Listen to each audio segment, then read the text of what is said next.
All right. It says that I'm live. I'm going to trust that fact and begin talking. Hello, what is up, folks? My name is Melvin, and welcome.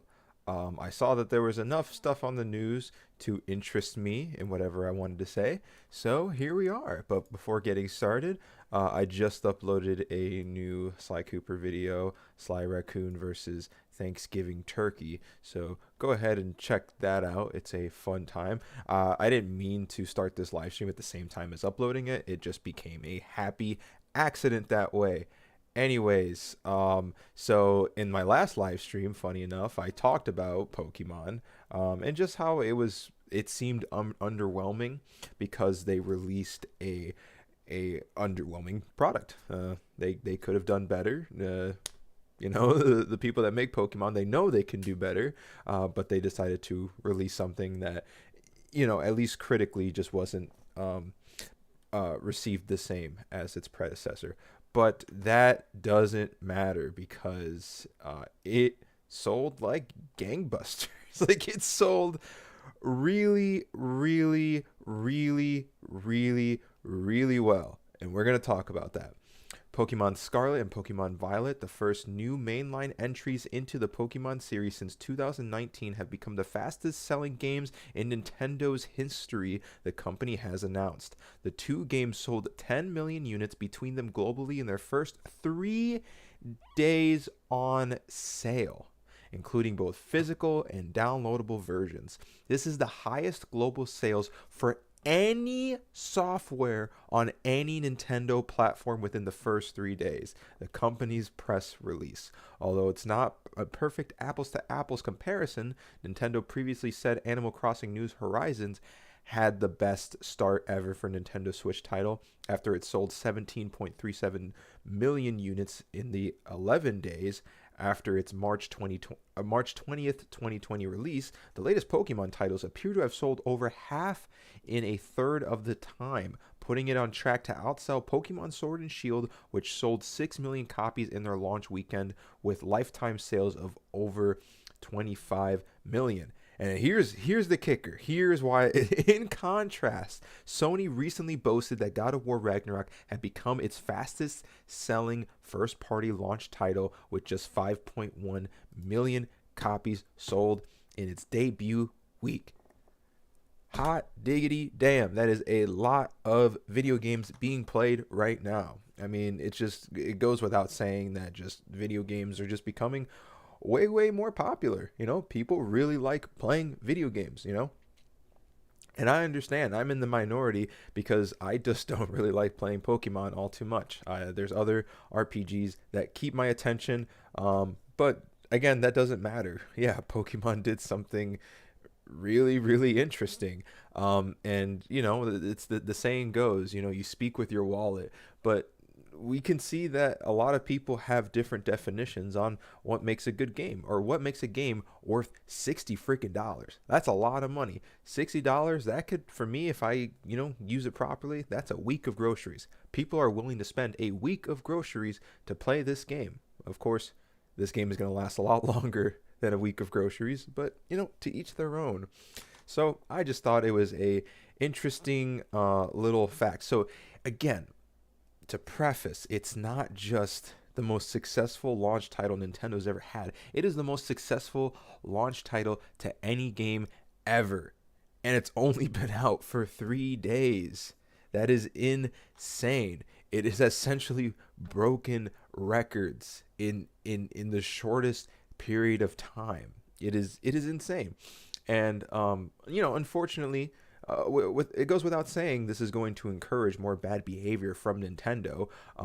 Basically, what has made me move away from Switch is Nintendo itself. I would rather just stick with PC because that seems like a lot less toxic place, and I seem to get my money's worth better there. I mean, of course, me personally, I use a PC for more than just gaming, so I know, hey, a $200 to $300 console, that's a steal for some people. That's a really good deal. And to have all these well-known IPs on it, it's just frosting on that cake. For me, that frosting is more like fondant. Alrighty, let's go on with some other news that I just happened to see through. Nintendo's latest DMCA takedowns are over. Check notes. Fans created Steam icons. So remember how I said Nintendo, I'm just not a big fan of how they run their company? Well, here's a good example. Stop me if you heard this one before. Nintendo is using its armies of lawyers and chests of money to go after people who appear to be some of the biggest fans of its games and franchises. Yeah, you probably have, huh? This time, Nintendo is going after people who create and host custom artwork for icons used in Steam libraries. Evidently, this is good use of its time and resources. Clearly, that's sarcasm. Nintendo and its lawyers have practically become a meme at this point, with people quick to point out that any fan game or mod using Nintendo characters is likely only a few days away from being legally smacked down by a big Japanese publisher. We've asked Nintendo to chill, but what do you expect from a company that works with the feds to send people to jail for years over ROMs? And now Nintendo is coming after folks who create and share custom artwork for Steam because some of its features its characters. As reported by Ars Technica yesterday, Nintendo has some Digital Millennial Copyright Act requests to Steam Grid DB. This is a community site that hosts custom user-created images that are used by some players of Steam in place of official artwork. It's also used by players who have non-Steam games integrated in their Steam libraries, allowing them to create nice-looking single-stop digital depository of all the various games. The trouble Nintendo has with the SGDB is some of the thousands of images on the site are for various Nintendo games that people can emulate and which those users may integrate into their Steam libraries, using SGDB to provide nice icons for them. So let me try to make this as clear as possible. I don't think I will, but essentially, Steam, you don't have to put Steam games on it. You can also put your own things on there, and when you put custom games on there, you can replace the icon. And Nintendo is getting mad for what kind of icons they use for for making their library look pretty. So Nintendo is striking all that down. Are they within their rights? I guess legally you can say yes, they are within their rights to say, hey, we don't want you using our IPs for your consumer pleasure. You're not. Nintendo knows they're not making profit off of this. They're not making money, but because it could potentially be a ROM, be one of Nintendo's ROMs, they're striking it down. So let's make a quick little debate on emulators and ROMs and things like that. I think Nintendo, for doing that, is thinking extremely short-sighted. Extremely short-sighted. And here's why. Do the potential of piracy, and the only reason why I say potential is just no one really knows the percentage of piracy that gets taken away from actual game sales. So let's just say that yes, there is a potential for these ROMs to take away sales. The reason why I think this is short-sighted is because when you're making a game, you're not just making one game. You're making more down the line. So Nintendo is a super huge company. They're making games all the time. So if one person or tens of people are maybe pirating from one game, they might buy the other games that come out afterwards because they are such big fans. Steam has existed for years with thousands of indie games, and there are so many indie games that continue to be successful despite the fact they could easily be pirated, because not all the games on Steam have copyright protection or like some sort of like piracy protection. Only a handful of games have those, and yet indie games are still more successful than ever. In 2022, video games as a whole is still more successful than ever, even though pirating is still a thing and people still do it. Again, Nintendo is looking very short-sightedly because game preservation is only going to get harder and harder. It's clear now. Game preservation is not going to get easier, unfortunately. There are some games with online components that just can't be preserved. Nintendo has to encourage preserving their games as long as possible so that they can keep an audience.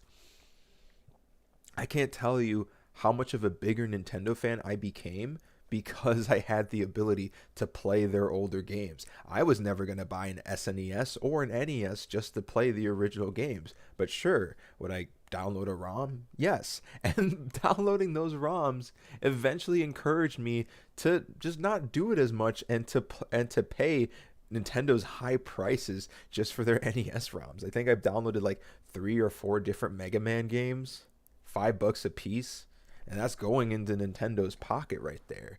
So again, Nintendo,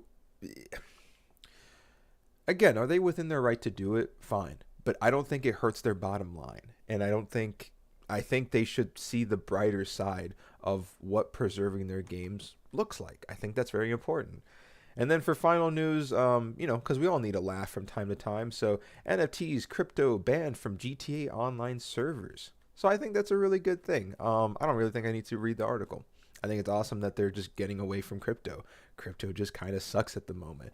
I understand people's argument for crypto as it's even if it's a terrible competitor, it's still a competitor to the American dollar, to federal currency. I get that. You know what? Like, there's a world where I'm just like, yeah, let's have more options, more competitors. But we've seen that crypto is just not a reliable source.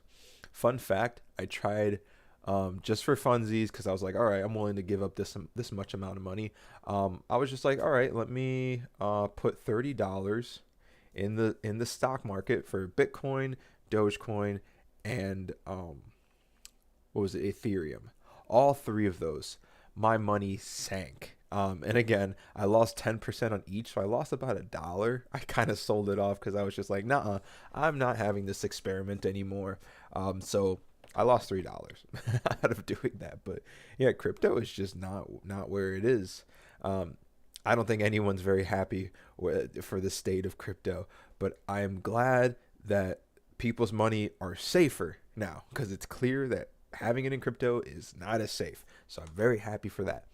One more piece of news to make you laugh. Justin Bieber's $1.29 million NFT is now worth $69,000. Hey, you know what? That's a great number. And if that's worth about 900 million or 900,000, then have at it. But again, crypto is just not where it is. I don't know if that's his I don't think that's his crypto. I guess it was a Bored Ape, but I don't know what the Bored Ape looks like. I guess it's that one. If it's any, it's that one. But yeah, I really just wanted to say those things. All right, that's really. I tried seeing if there was anything else I cared about in the news, but I didn't really see that. Yeah, that's really all I have to say. If I see anything else I care about, I'll talk about it on here. Thank you so much for listening. You guys take care. All right, have a good one.